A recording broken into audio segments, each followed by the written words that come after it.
আল্লাহ তাআলা এইসব দিক দিয়ে আপনাকে বহুবিবাহের অনুমতি দিয়েছেন। আর আপনি লম্পটগিরি করবেন আর চারটে বিয়ে করবেন, একটা আজকে ছেড়ে দিয়ে কাল একটা ছেড়ে দিয়ে একটা, এই অনুমতি আপনাকে কে দিয়েছে? কোরআনে আল্লাহ তাআলা যে বলেছেন, আল্লাহ যে কল্যাণের দিকে লক্ষ্য করে বলছেন সেটা আপনি লক্ষ্য করেন। আপনি নিজে যদি এই মানে শয়তানি বুদ্ধি করেন তা আপনার শাস্তি আল্লাহ দিবে। মালিক আপনার দুর্বল না, মালিকের সাথে আপনি প্রতারণা করার ক্ষমতা রাখেন না যত বুদ্ধি করেন। কাজে এই জন্য এটা প্রতারণা করেন না। আল্লাহ করছেন এই জন্য যে মুসলমানরা ধর্মযুদ্ধে পুরুষরাই শাহাদাত বরণ করে, তাদের বহু পুরুষ মুসলমানদের শাহাদাত বরণ করে, তাদের পরিবার, তাদের স্ত্রী পুত্র পরিজন নিয়ে তারা একটা অসহায় অবস্থায় পতিত হয়। তখন আল্লাহ তাআলার এই যে বিধান রাখা হয়েছে যে 2, 3, 4 করে তোমরা বিয়ে করে তাদেরকে আশ্রয় দাও, তো আল্লাহ বলছেন 1, 2, 3, 4 বিয়ে করে তাদের আশ্রয় দিতে। আর আপনি 1, 2, 3, 4 বিয়ে করে লম্পটামি করবেন, যে আপনি আজকে বিয়ে করলেন, কালকে ছাড়লেন, আবার কালকে বিয়ে করলেন, পরশু ছেড়ে দিলেন। এইটার জন্য আপনাকে আল্লাহ বহুবিবাহের অনুমতি দিয়েছে? আল্লাহর কোরআন থেকে এটা বুঝেছেন আপনি? সম্মানিত সুধী মণ্ডলী, আসসালামু আলাইকুম। আজকে আমরা একটা বিষয় আলোচনা করব, সেটা হলো বিবাহ, মানব জীবনে বিবাহের ভূমিকা। এটা আমরা কোরআনের আলোতে বলবো, আল্লাহর কোরআন কি বলে। আমরা কোরআনে একটা জিনিস লক্ষ্য করি যে আল্লাহ তাআলা যখনই কোনো বিধান বর্ণনা করতে চান তার আগে তিনি সৃষ্টির কথাটা উল্লেখ করেন। যেমন এই সূরা নেসার মধ্যে আমরা দেখতে পাচ্ছি, সূরা নেসা এটার মধ্যে অনেক বিধান আছে, এটা মাদানী সূরা। এই সূরার প্রথমেই আল্লাহ বলছেন, ইয়া আইয়ুহান নাসু তাকু রাব্বাকুমুল্লাযী খালাকাকুম মিন নাফসিন ওয়াহিদা। হে মানব সকল, তোমরা তোমাদের রবকে ভয় করো, যিনি তোমাদেরকে সৃষ্টি করেছেন একটা মানুষ হতে, এবং সৃষ্টি করছেন ওই মানুষটি হতে তার জোড়া স্ত্রী আদম এবং হাওয়া। ও বাদশা মিনহুমা রিজালান কাসীরা ওয়া নিসা, এবং বিস্তৃত করেছেন এই দুটি মানুষের মাধ্যমে বহু পুরুষ বহু নারী। আত্তাকুল্লাহাল্লাযী তাসাআলুনা ওয়াল আরহাম। তোমরা আল্লাহকে ভয় করো, যার কাছেই তোমরা তোমাদের পরস্পরের দাবি উত্থাপন করো, এবং তোমরা তোমাদের রক্ত সম্পর্কীয় আত্মীয়দেরকেও ভয় করো, তাদের ব্যাপারে সতর্ক থাকো। তো এখানে আল্লাহ তাআলা বিধান বয়ান করবেন, এর আগেই তিনি এই সৃষ্টির কথাটা উল্লেখ করলেন। এর রহস্যটা কি? রহস্যটা হচ্ছে যে মানুষ, তুমি যদি জানতে পারো যে তোমার সৃষ্টিকর্তা আল্লাহ তাআলা, তাহলেই তুমি এটা মানতে বাধ্য হবে যে তোমার বিধান দিবে একমাত্র আল্লাহ তাআলা। তার কারণ প্রত্যেকটা জিনিসের আবিষ্কারক, প্রত্যেক জিনিসের খালেক বা নির্মাতা, সৃষ্টিকর্তা যে, সেই ওইটার আইন দিতে পারে, এছাড়া অন্য কেউ আইন দিতে পারে না। কাজে আল্লাহ তাআলা আইনের কথা বলবেন, এর আগেই তিনি এটা বলে নিচ্ছেন, আমাদেরকে স্মরণ করে দিচ্ছেন যে তোমাদের সৃষ্টিকর্তা আমি আল্লাহ তাআলা। কাজেই তোমাদের বিধান আমি ছাড়া কেউ দিতে পারে না। আমি ছাড়া, আল্লাহ ছাড়া যদি কেউ বিধান দেয় সেটা হবে ব্যর্থ এবং সেটা হবে ক্ষতিকর, ধ্বংসাত্মক। তো এই জন্যই আল্লাহ তাআলা, আপনি বিভিন্ন সূরার মধ্যে এটাই দেখবেন যে আল্লাহ তাআলা বিধান নাযিল করার আগে তার সৃষ্টির কথাটা উল্লেখ করেন যে আমি তোমাদের সৃষ্টিকর্তা, কাজেই তোমাদের বিধানদাতা আমি। তো আল্লাহ তাআলা এই কথাটা আমাদেরকে স্মরণ করে দিয়ে বলছেন, পরের আয়াতেই বলছেন, এতিমদের সম্পর্কে আল্লাহ বলছেন 2 নম্বর আয়াতে। 3 নম্বর আয়াতে আল্লাহ বলছেন, ওয়ান খিফতুম আল্লাহ তুকসিতু ফিল ইয়াতামা।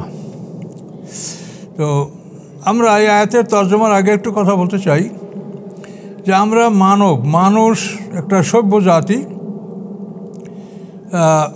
মানুষ সামাজিক জীব, এবং এই মানুষ যে সামাজিক জীব হওয়া এবং একটা সভ্য জাতি এবং সৃষ্টির সেরা, এইটার মূল ভিত্তি কিন্তু বিবাহ বন্ধন। বিবাহ বন্ধনের মাধ্যমে যদি মানুষ জীবনযাপন করে তাহলে তাদের সঠিক বংশ পরিচয়, এবং মানুষ যে সামাজিক জীব, সমাজ কাকে বলে, পরিবার, কয়েকটি মানুষ নিয়ে একটা পরিবার হয়, পিতামাতা, ছেলে মেয়ে, ভাই বোন, এদেরকে নিয়ে একটা পরিবার, কয়েকটা পরিবার নিয়ে একটা সমাজ, কয়েকটা সমাজ নিয়ে একটা রাষ্ট্র। তো রাষ্ট্রের মূল ভিত্তি বা ফাউন্ডেশন হচ্ছে পরিবার, এবং পরিবারের ভিত্তি হচ্ছে বিবাহবন্ধন। এই জন্য বিবাহবন্ধনটা মানব জীবনে একটা বিরাট ভূমিকা পালন করে। বিবাহবন্ধন ছাড়া যদি কেউ জীবনযাপন করে তো তার জীবন আর পশুর জীবনে কোনো পার্থক্য থাকবে। যেমন আল্লাহ কোরআন পাকে বলছেন, আল্লাযিনা কাফারু ইয়াকুলুনা কামা তাকুলুল আনাম, যারা কাফের তারা খায় যেমন পশুরা খায়, পশুর যেরকম খাদ্য খাদক এই মানুষগুলি সেরকম যারা কাফের। কিন্তু এখানে আল্লাহ যৌন কথাটা উল্লেখ করেন নাই। আল্লাহ তাআলা অত্যন্ত ভদ্রতা সহকারে কথা বলেন, তিনি ভদ্র। এই জন্য ওই পশু তোমরা খায়, তারা কেমনে খায়, যেরকম পশুতে খায়, কিন্তু এরপরে যৌন সম্পর্কে কথাটা পশুর মতনই, কিন্তু সেটা আল্লাহ কোরআনে উল্লেখ করেন নাই। এটা একটা ভদ্রতা দেখিয়েছেন আল্লাহ তাআলা, কিন্তু আমরা এটা বুঝতে পারছি, বা যে প্রত্যেক জ্ঞানী এটা বুঝতে পারছে। কাজেই বিবাহবন্ধন একটা গুরুত্বপূর্ণ ভূমিকা করে মানুষ যে সামাজিক জীব, এই সামাজিক জীব এবং সমাজ প্রতিষ্ঠা এবং মানুষ যে শ্রেষ্ঠ জীব এটার প্রমাণ মানুষের বংশ পরিচয় অক্ষুণ্ণ রাখা, এগুলি সব বিবাহ বন্ধনের মধ্যেই হয়ে থাকে। তো সামাজিক জীব কাকে বলে এটা সম্বন্ধে আপনি বলছি। সামাজিক জীব হচ্ছে যে প্রাণী তার নিজের প্রয়োজন নিজে মেটাতে পারে না, অপরের মুখাপেক্ষী, তাকে সামাজিক জীব বলা হয়। একটা বিপরীত উদাহরণ দিলে বিষয়টা সহজে আপনি বুঝতে পারবেন। মনে করেন একটা শিয়াল, একটা ফক্স, একটা কেক শিয়াল, এ সামাজিক জীব না। তার কারণ সে তার কোনো কাজের জন্য পরের মুখাপেক্ষী নয়। একটা শিয়াল যখন একটা মুরগি ধরে খাবে, তো অন্ধকার রাত্রে সে কীভাবে ডিম পাড়া মুরগিটা ধরবে, এজন্য শিয়ালের কোনো আলোর প্রয়োজন হয় না। আল্লাহ তাআলা এমন চোখ দিয়েছেন তাকে, সে দিনের সাথে রাতের বেলায় সে আরও ভালো দেখে। এই মুরগিটা ধরার পর সে খাবে, তার জন্য কোনো কড়াই, হাঁড়ি, পাতিল, পাক করার কোনো মশলা, দাও, ছুরি, কাটাকাটি কিচ্ছু দরকার নাই। সে মুরগি ধরলো আর খাইলো, খাইয়া ঘুমিয়ে পড়লো, ন্যাস গোল করে নাকের উপর দিল, মানে কোনো কম্বল ল্যাপেরও কোনো প্রয়োজন নেই, নাকে লোম নেই, এই জন্য ল্যাসটা ঘুরিয়ে নাকের উপরে দিয়ে শিয়াল ঘুমায়। এখন শিয়াল যেভাবে একটা মুরগি খাইলো, এখন তার বিপরীতে মানুষ যে সামাজিক জীব, যে পরমুখাপেক্ষী, এটা মানুষকে আল্লাহ কোরআন পাকে আর রহমানে যেটা বলেছেন সাকালান, দুইটা ভারী জাতি। এই দুইটা ভারী জাতির তর্জমা মোহাম্মদ মারমানুক পিকথাল উনি এই তর্জমা করছেন যে এই পরনির্ভর জাতি। সাকালান মানে ভারী, ভারী মানে সে নিজে কিছু নিজের কাজ করতে পারে না, পরনির্ভরশীল। তো মানব জাতি বা সভ্য জাতি এরা সবসময় পরনির্ভরশীল। আপনি মুরগি ধরবেন, কোনটা ধরবেন, আলো ছাড়া আপনি মুরগির ঘরের মধ্যে দেখতে পাচ্ছেন না। তা আবার মুরগি জবা করবেন, এজন্য আপনার চাকুর প্রয়োজন। কোথায় চাকু তৈরি হয়েছে আপনার জন্য? এরপরে মুরগি আপনি পাক করবেন, তার জন্য আপনার মশলাদি, কড়াই, আগুন জ্বালানো, কত কিছুর মুখাপেক্ষী আপনি, কিন্তু শিয়াল কোনো কিছুর মুখাপেক্ষী নয়। তো এই জন্য ওই যে সাকালান শব্দের অর্থ ভারী দুটা জাতি, অধিকাংশ তাফসীরকাররা বলছেন ভারী দুইটা জাতি, কিন্তু পিকথার বলছেন মানে পরনির্ভরশীল দুইটা জাতি। যে জাতি তার নিজের কাজ একা করতে পারে না। আপনি একটা জামা পরেছেন, বলেন তো এই জামাটা কিভাবে তৈরি হয়েছে, কোথায় এই জামার জন্য তুলো চাষ করা হয়েছে, কোথায় তার থেকে সুতা কাটা হয়েছে, কোথায় তার থেকে কাপড় বুনানো হয়েছে, কোন খলিফা আপনার জন্য নির্মাণ করেছে, কত কিছু এর পিছনে আপনার লাগছে।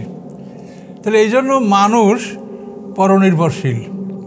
তো সামাজিক জীব যারা, তারা নিজের কাজ নিজে একা করতে পারে না, তাহলে মানুষ সামাজিক জীব।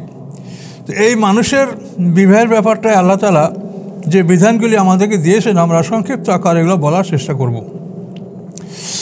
আল্লাহ বলেন, তোমরা যদি ভয় করো যে এতিমদের মধ্যে, তোমরা এতিম নারীদের মধ্যে তোমরা ন্যায় বিচার প্রতিষ্ঠা করতে পারবে না, তাহলে তোমাদের পছন্দ অনুযায়ী ফানকিউ মা তাবা লাকুম মিনান নিসা, তোমাদের পছন্দ অনুযায়ী পছন্দনীয় নারীদের মধ্যে হতে তোমরা 2, 3, 4 বিয়ে করে নাও, এতিমকে বাদ দাও। তার কারণ এতিমরা একটা পরিবারে লালিত পালিত হয়, এরা বড় হলে পরে যখন বিবাহের বয়স হয় তখন ওই পরিবারের কেউই তাকে বিয়ে করতে চায়, কিন্তু তাদেরকে তারা সঠিক মহারণা দেয় না। এটা ছিল আরবের একটা প্রথা। এই জন্য আল্লাহ বলছেন যে এতিমদের ব্যাপারে যখন তোমরা ন্যায় বিচার করতে সক্ষম হচ্ছ না, তো তাদেরকে বাদ দিয়েই তোমাদের পছন্দ মতো 2, 3, 4 বিয়ে করো। তো এখানে বর্তমান সমাজে অনেক মানুষকে এরকম দেখা যায় যে এটাকে তারা একটু ঘৃণার চোখে দেখেন বা এটা তাদের কাছে একটা অপছন্দনীয় বিষয়। এবং অনেক পণ্ডিতরা বা অনেক বড় আলেমরা বলে থাকেন যে আমি তো একটা স্ত্রী ম্যানেজ করতে পারি না, কিন্তু 2, 3, 4 এটা কীভাবে সম্ভব? তো এই ধরনের কথা তো কোনো শরীয়ত সম্মত কথা নয়।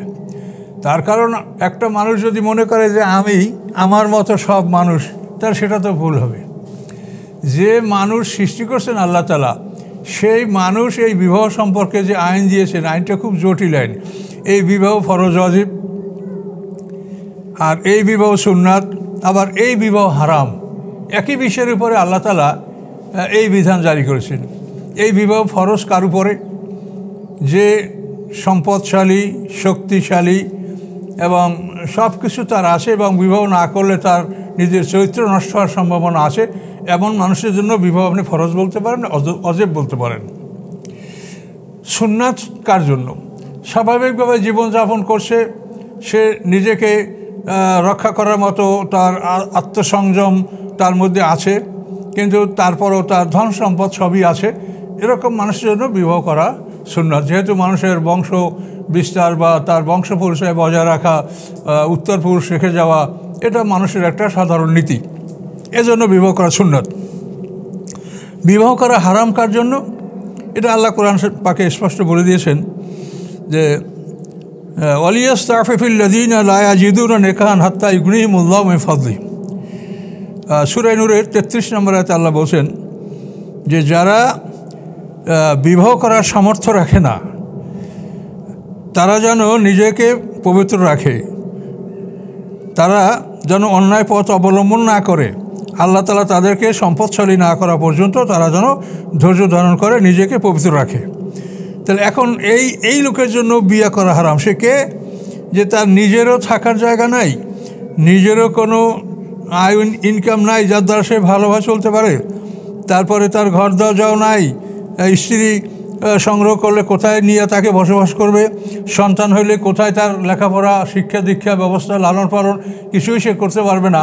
এমন লোকের জন্য বিবাহ করাকে আল্লাহ তাআলা হারাম করেছেন যে না, তুমি বিবাহ করবে না। যখন আল্লাহ তোমাকে সম্পদশালী করবেন তখন তুমি এটা করতে যাবে। এবং এই ধরনের কিছু লোক আল্লাহ রসুলের কাছে অনুমতি চেয়েছেন যে আমরা আমাদের পুরুষত্ব নষ্ট করবো কিনা, ক্যাস্টারেটেড করে আমার পুরুষত্ব আমি নষ্ট করবো কিনা। আল্লাহ রসুল অনুমতি দেন না, যে না, তোমার নিজেকে নিয়ন্ত্রণ করার জন্য তুমি রোজা রাখো, একদিন পর একদিন রোজা রাখো, তাহলে তুমি দেহকে নিয়ন্ত্রণে রাখতে পারবে, কিন্তু তোমাকে আল্লাহ প্রদত্ত যে তোমার ক্ষমতা, এটাকে সম্পূর্ণ তুমি ধ্বংস করো না, তোমার জীবনে পরিবর্তন আসতে পারে। তো এইভাবে আল্লাহ তাআলা বিবাহ সম্পর্কে বলেছেন। এখন যারা বহু বিবাহ সমালোচনা করেন, এটা কিন্তু ব্যাপক সমাজে বহু বিবাহ সমালোচনা, কিন্তু এই জন্যে আল্লাহ বলছেন যে আমি তোমাদের সৃষ্টিকর্তা, এটা মনে রাখো। কাজে মানুষ কত প্রকার কী কী, এটা তো আল্লাহ জানেন, সেটা তো আমরা জানি না। আমরা তো দেখি সব মানুষ, কিন্তু এই মানুষের মধ্যে কি ব্যবধান আছে সৃষ্টিগতভাবে, সেটা যে সৃষ্টিকর্তা সেই জানেন। কাজে সৃষ্টিকর্তা বলছেন যে তোমরা 2, 3, 4 বিয়ে করো। এখানে যেটা আমরা স্বাভাবিকভাবে যেটা লজিক্যাল, যেটা ন্যায়সঙ্গত আমরা বুঝি, সেটা হলো যে একজন নারী সাধারণত সন্তান প্রসব করলে সে 40 দিন পর্যন্ত অপবিত্র থাকতে পারে। প্রত্যেক নারী মাসে সর্বোচ্চ 10 দিন অপবিত্র থাকতে পারে। তো এই সময়গুলি, এই বিরতির সময়গুলির মধ্যে কোনো মানুষের স্ত্রীর প্রয়োজন হতে পারে এবং এটা না হলে সে বিপদগ্রস্ত হতে পারে বা তার চরিত্র নষ্টের সম্ভাবনা থাকতে পারে। এই জন্য আল্লাহ তাআলা তিনি হিকমতের মালিক, তিনি সবসময় হাকিম, তার নাম হাকিম বারবার তিনি কোরআনে উল্লেখ করেছেন। এই হিসেবে তিনি বলছেন যে একজন পুরুষের জন্য 2টা বিবাহ করা ভালো, তারপর 2, 3, 4। এরপর বলেছেন যদি তোমরা যদি ভয় করো, আইনক্ষেপ্তুম আল্লাহ তাআদিলু।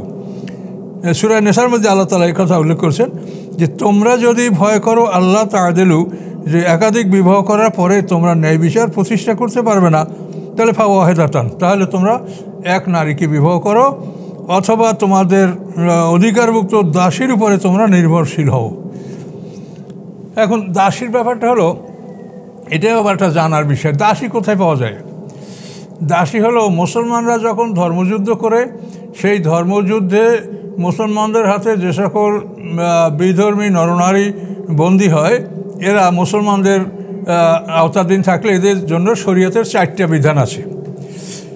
এই বন্দীদেরকে হত্যা করা বিধান আছে, এই বন্দীদেরকে মুক্তিপণ নিয়ে মুক্ত করার বিধান আছে, এই বন্দীদেরকে দাস দাসীতে পরিণত করার বিধান আছে, এদেরকে সাধারণ ক্ষমা বা জেনারেল অ্যামনেস্টির মাধ্যমে তাদেরকে ক্ষমা করে দেওয়ার বিধান আছে।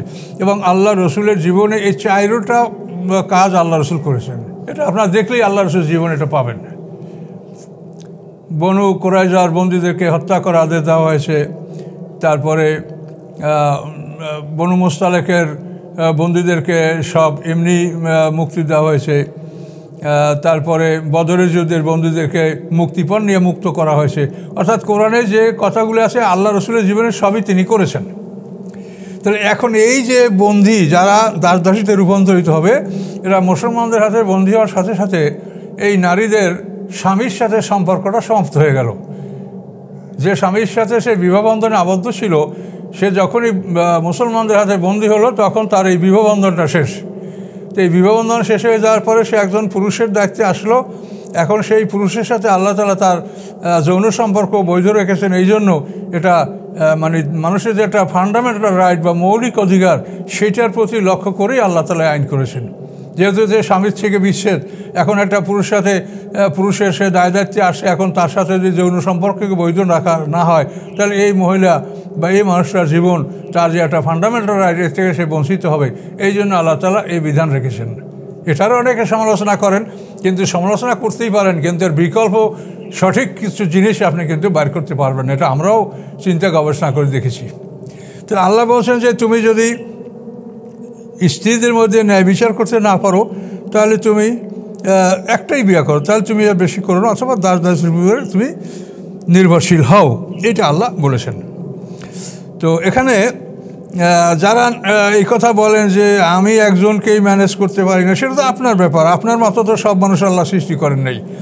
আমরা যেটা কোরআনের তাফসিরে দেখছি যে আল্লাহ রসুল যখন এই আরবের মুশরিকদেরকে দাওয়াত দিয়েছেন, তারা ইসলাম গ্রহণ করেছে, তখন তাদের পারিবারিক অবস্থাটা দেখা গেছে।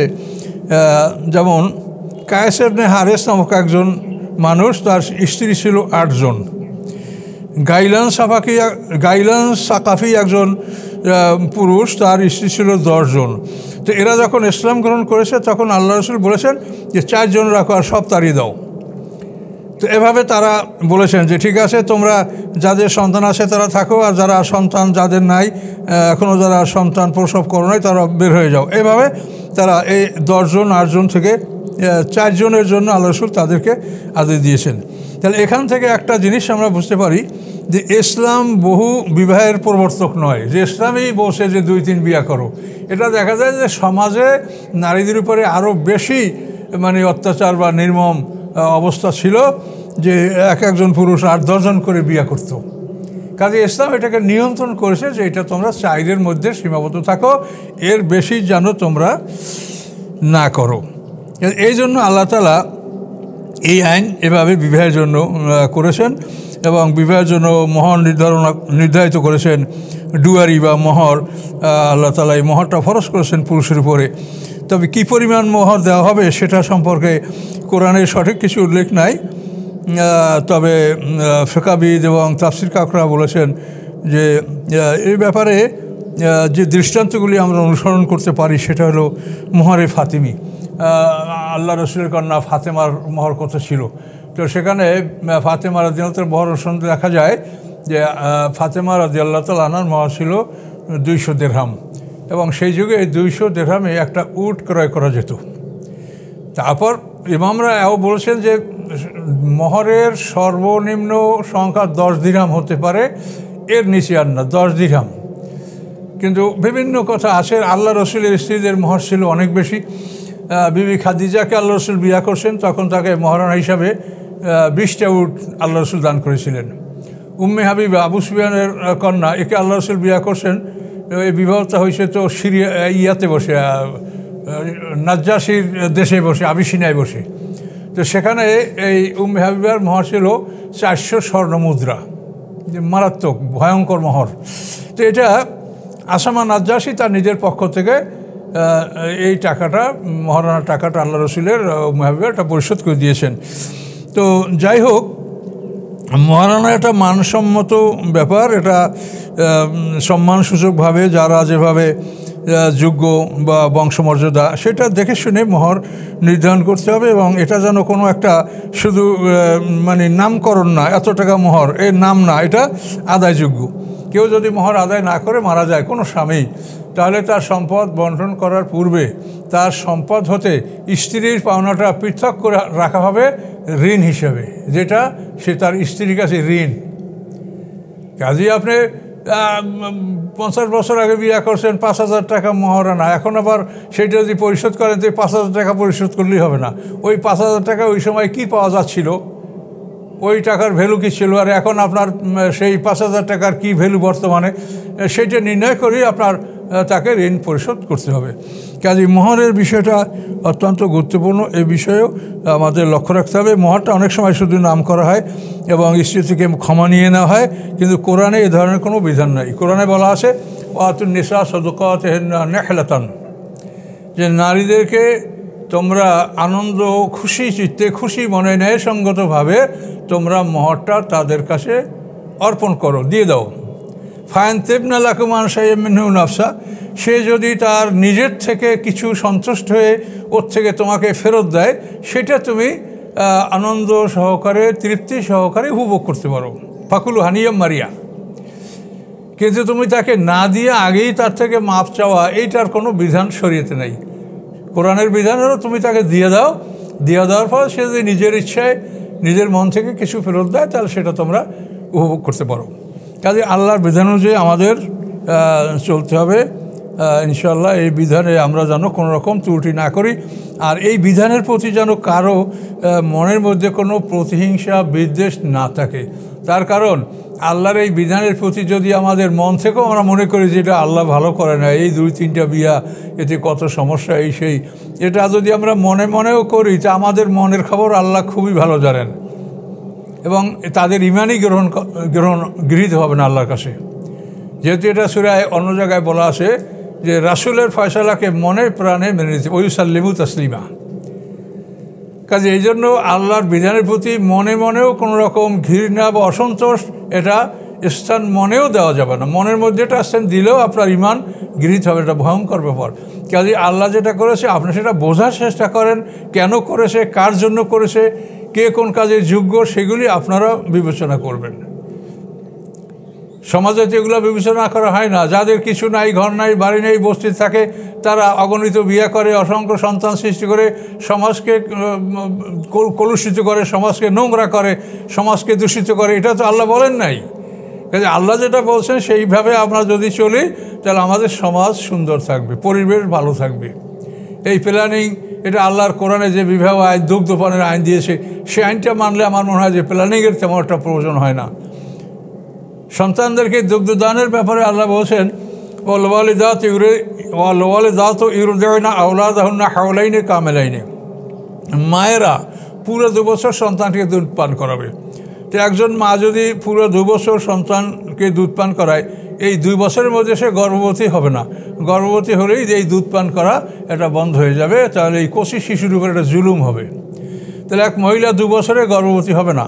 2 বছরের পর যদি সে গর্ভবতী হয়, তাহলে 3য় বছরে তার সন্তান হবে। তো 3 বছর পরে যদি একটা সন্তান হয়, তো এই সন্তান লালন পালন এবং নারীর স্বাস্থ্য, এই সব দিক এটা ভালো থাকবে।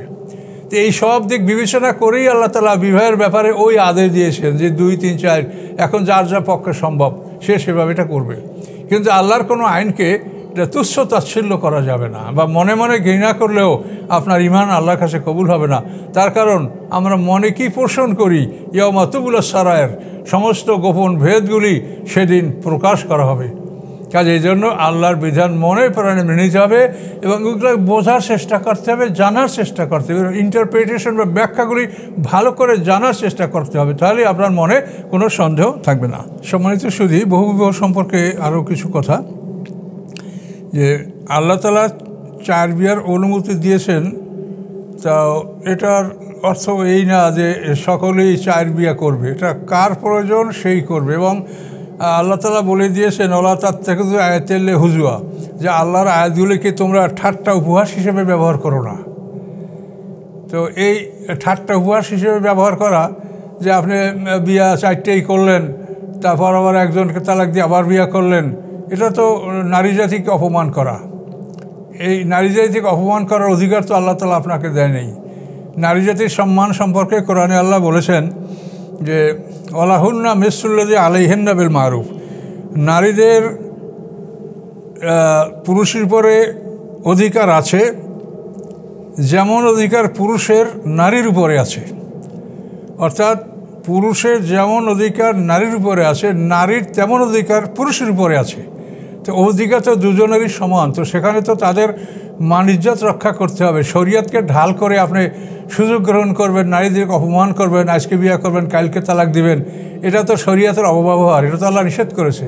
এটাই তো আল্লাহ বলেছেন ওলা তার থেকে যে আয়াতিল্লে হুজুয়া, আল্লাহর আয়াতকে তোমরা একটা উপহাস মনে করো না।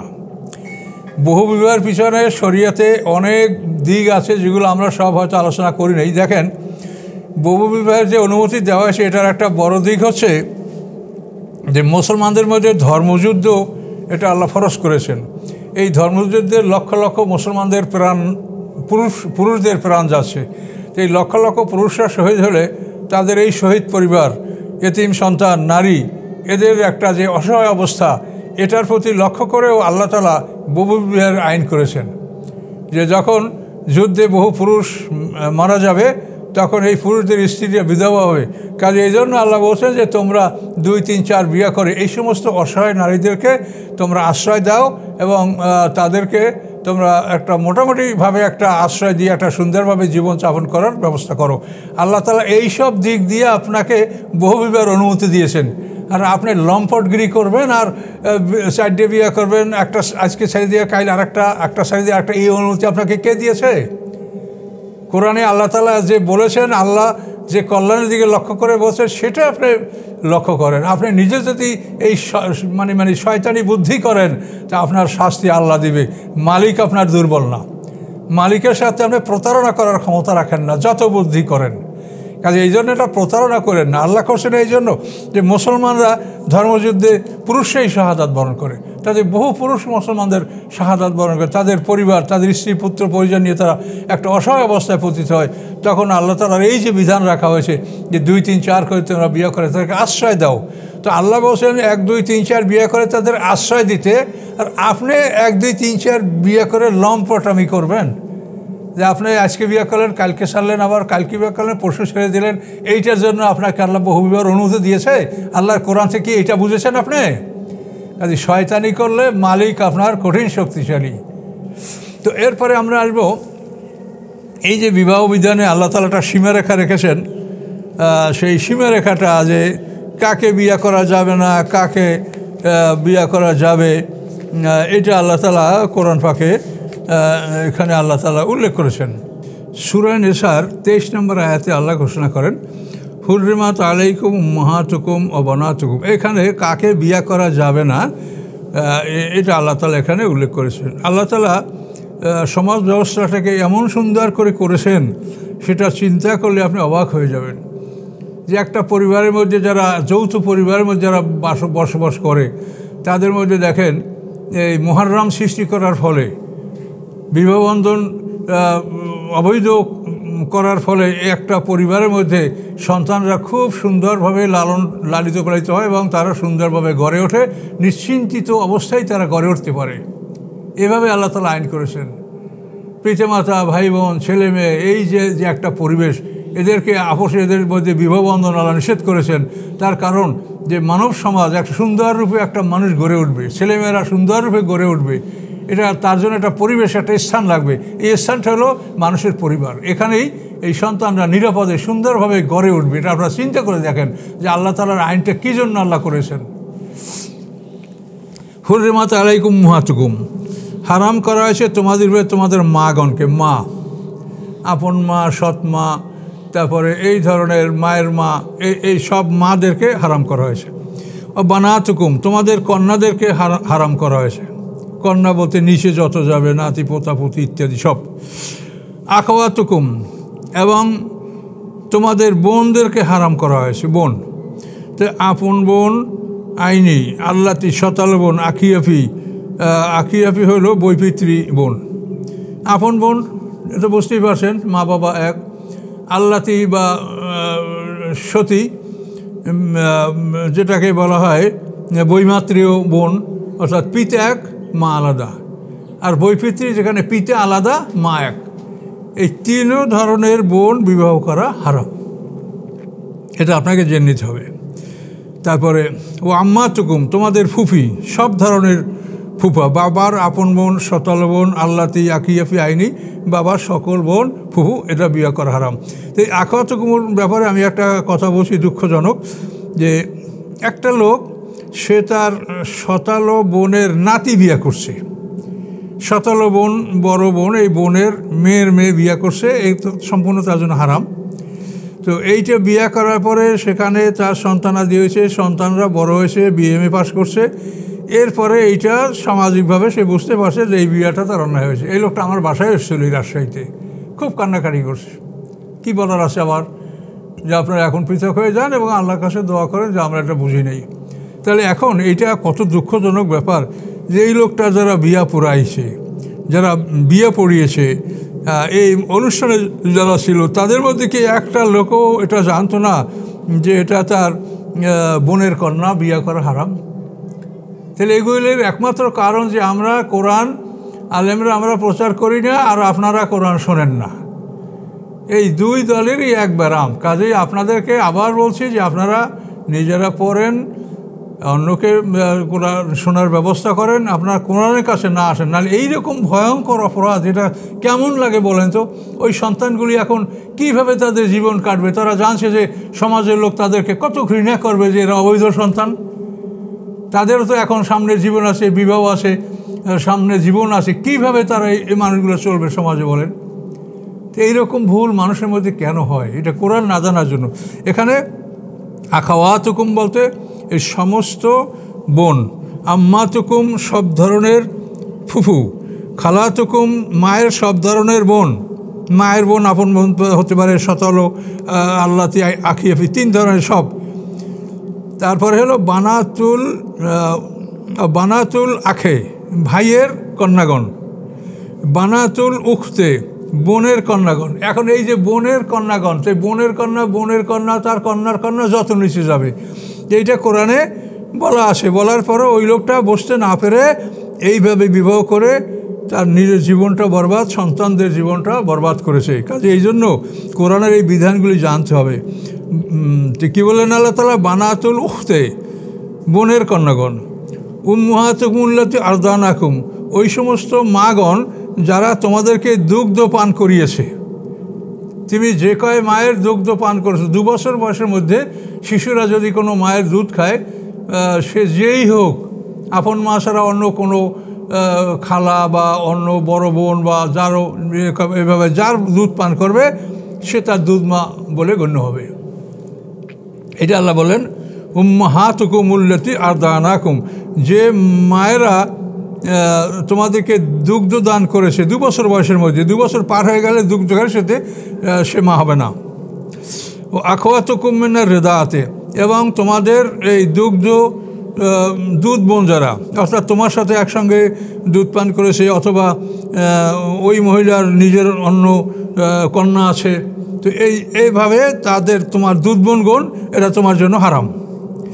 উম্মাহাতু নিসাইকুম, তোমাদের স্ত্রীদের মা, শাশুড়ি, এরা তোমাদের জন্য হারাম।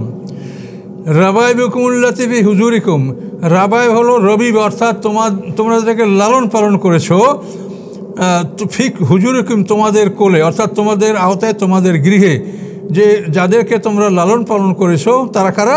মিন নিসাইকুম আল্লাতী দাখালতুম বিহা, তো এই কন্যারা মিন নিসাইকুম, তোমাদের বিবিদের কন্যা, যেই বিবিদের সাথে তোমরা মেলামেশা করেছো। তুমি যে স্ত্রীর সাথে মেলামেশা করেছো, সেই স্ত্রীর আগের স্বামীর কন্যা, সেখান থেকে তোমার ঘরেই মহিলা আসে স্ত্রী হয়ে, এখন তার আগের ঘরের কন্যা তুমি এখানে লালন পালন করেছো, তো এই কন্যা তোমার জন্য হারাম। রবিবা, বিবাহ করার পরপরই যদি মেলামেশার আগে তালাক হয়ে যায়, তারপর ওই স্ত্রীর কন্যা বিবাহ করতে পারবে, কিন্তু কন্যার সাথে যদি আগদ হয় তাহলে তার মাকে বিবাহ করতে পারবে না। এখানে একটু মশলাটা একটু ব্যতিক্রম। মায়ের সাথে আগদ হলে মেলামেশার পর্যন্ত তার মেয়ে বিয়ে করতে পারবে, মেয়ের সাথে আগদ হলে মেলামেশা না করলেও তার মা, ওই মেয়ের মা হারাম হবে। এটা শরীয়তের বিধান। এটা হলো রাবিবা, অর্থাৎ তোমাদের কোলে এই সন্তান লালিত পালিত বা তোমাদের হেফাজতে লালিত পালিত হয়েছে, তোমার স্ত্রীর আগের ঘরের সন্তান, তারা তোমার জন্য হারাম। ফাইনলাম তাকুনু দেখাল তুমি বেহেন না, এইটা আমি যেটা বলছি সেটাই। আল্লাহ বলেন যদি তোমরা তাদের সাথে মেলামেশা না করে থাকো ফালা জুনা আলাইকুম, তাহলে তোমাদের উপর অপরাধ নাই যে তোমরা তার আগের ঘরের সন্তানকে বিয়ে করবে, এতে অপরাধ হবে না যদি মেলামেশা না করে থাকো।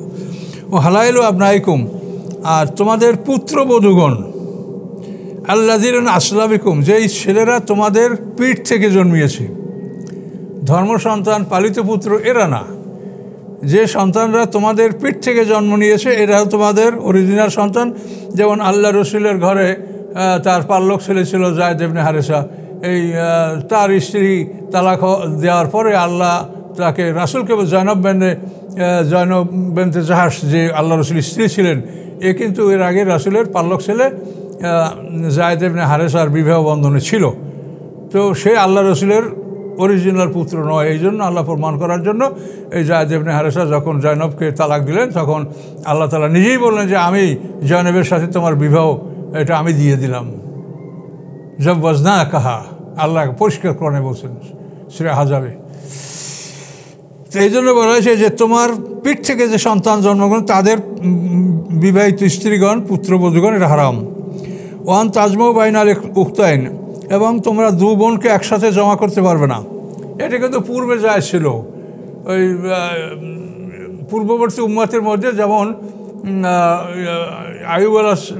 এই যে ইসহাক আলাইহিস সালাম পর ইয়াকুব আলাইহিস সালাম, এই ইয়াকুব আলাইহিস সালাম কিন্তু তার মামাতো দুই বোনকেই একসাথে বিয়ে করেছিলেন। তার মামার নাম ছিল লাবান, আর তার মামাতো বোনদের নাম লাই এবং রাহিল।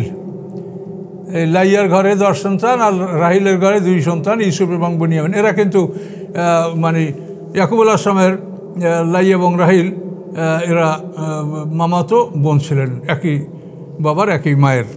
তো এই জন্য বলা হয়েছে যে 2 বোনকে একসাথে বিয়ে করা যাবে না, ইল্লা মা কাদ সালাফা, যেগুলো আগে গেছে সেটা আলাদা কথা।